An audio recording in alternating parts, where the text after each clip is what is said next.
rappelle le moment où Abraham dit à Hazar son père, « Prends-tu des idoles comme divinité ?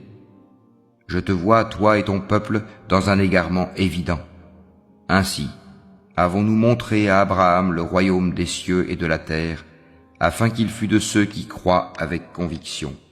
Quand la nuit l'enveloppa, il observa une étoile et dit, « Voilà mon Seigneur. » Puis, lorsqu'elle disparut, il dit, « Je n'aime pas les choses qui disparaissent. » Lorsqu'ensuite il observa la lune se levant, il dit, « Voilà mon Seigneur. » Puis, lorsqu'elle disparut, il dit, « Si mon Seigneur ne me guide pas, je serai certes du nombre des gens égarés. » Lorsqu'ensuite il observa le soleil levant, il dit, « Voilà mon Seigneur.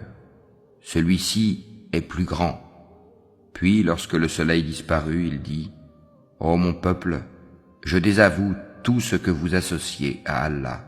Je tourne mon visage exclusivement vers celui qui a créé à partir du néant les cieux et la terre, et je ne suis point de ceux qui lui donnent des associés. » Son peuple disputa avec lui, mais il dit, « Allez-vous disputer avec moi au sujet d'Allah alors qu'il m'a guidé ? Je n'ai pas peur des associés que vous lui donnez. Je ne crains que ce que veut mon Seigneur.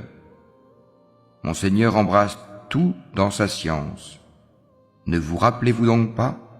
Et comment aurais-je peur des associés que vous lui donnez, alors que vous n'avez pas eu peur d'associer à Allah des choses pour lesquelles il ne vous a fait descendre aucune preuve ? Lequel donc des deux parties a le plus droit à la sécurité ? Dites-le si vous savez.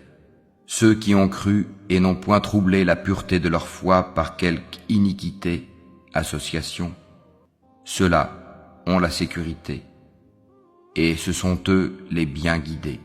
Tel est l'argument que nous inspirâmes à Abraham contre son peuple. Nous élevons en haut rang qui nous voulons. Ton Seigneur est sage et omniscient. Et nous lui avons donné Isaac et Jacob. Et nous les avons guidés tous les deux,